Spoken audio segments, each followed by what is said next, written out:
From a long time, I was thinking of making a video which will have all the informations regarding how to get a foreign internship or what was my experience.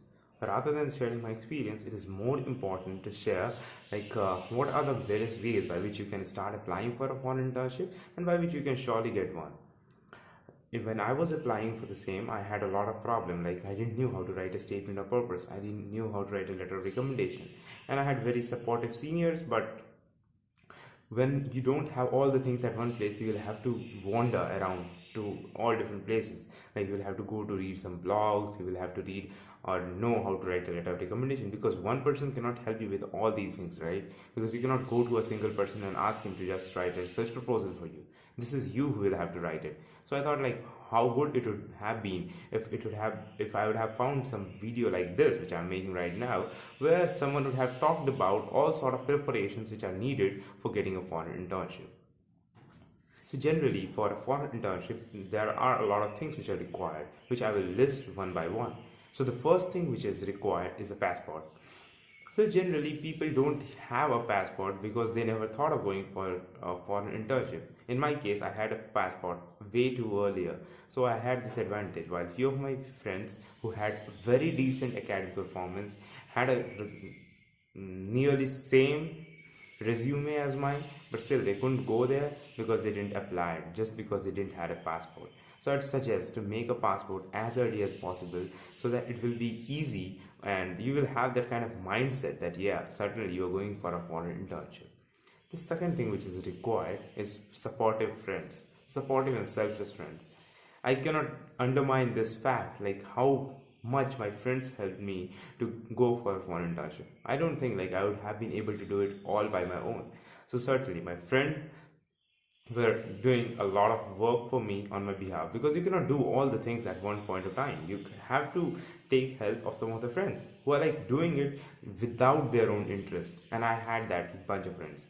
I remember once when I went to my senior, and one of my friend Gyan was accompanying me. So my senior asked him, I understand why he is preparing because he has got selected, but why are you preparing for him? So he said, I'm just preparing for him. I don't have any reason for that. And those kind of selfless motives you need to have. You need to have in your friends. And certainly those kind of friends are a great advantage, and never lose them, because they are going to be the lifeline when you are applying for that, because they are going to support you at every point of time. The third thing which you will need is to find out a research topic. Research topic is very important, so you have to find out what interests you and what is most popular in the market. The things which are very much popular in the market will give you a lot of opportunity, and the things which interests you, which will help you to make a profile in that, so that after over a course of year you will become so proficient in that no one can be able to you will get a chance to appear for the interview, and you will be able to make them understand yeah, you really have done a lot of work on that. So certainly that is also very important to select a research topic, and that's where you will have to find out that you're the professor of your university who is going to write you a letter of recommendation, or anywhere out where you did your research internship in the previous year. Anyway, you will have to get a great letter of recommendation, and you will have to write a great research rationale, which is very important. The fourth thing which is required is having a great English communication skills, writing as well as speaking, because both of them are really very important. Because you will have to apply to a lot of professors, and you will have to write the emails in such a way that they are so eye-catching that people once after reading it, they will certainly respond back to you, because they will think yeah, this is serious.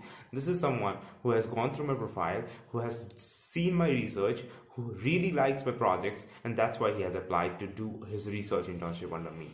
That sort of English proficiency you need to have, both in your writing skills and in speaking as well, because certainly after a due course of time, when you will certainly get selected, you will have to appear for the interview, and that's where your English skills are going to help. And not only up to that level, when you will go out of your country, English is going to be your only friend, because that's where you will get to know just because of English you are able to survive, because you will not have any other alternative over there. So certainly you have to work a lot on your English speaking skills, your accent, the way you talk, the way you convey your things, and the art of convincing.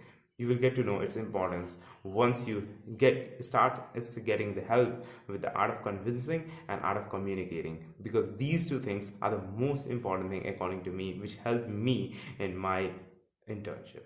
Letting me know like what is important, what sort of other videos which I need to make. What I have planned to do is, the first one is like what sort of things are needed. I will write everything in the description below. The second thing is like what was my experience while being there and for my internship. And the third thing, like I will start uploading the intern experience videos of all of my friends, those who went to different other places, so that the people from of next year would get to know like wherever you, like what sort of places you can apply and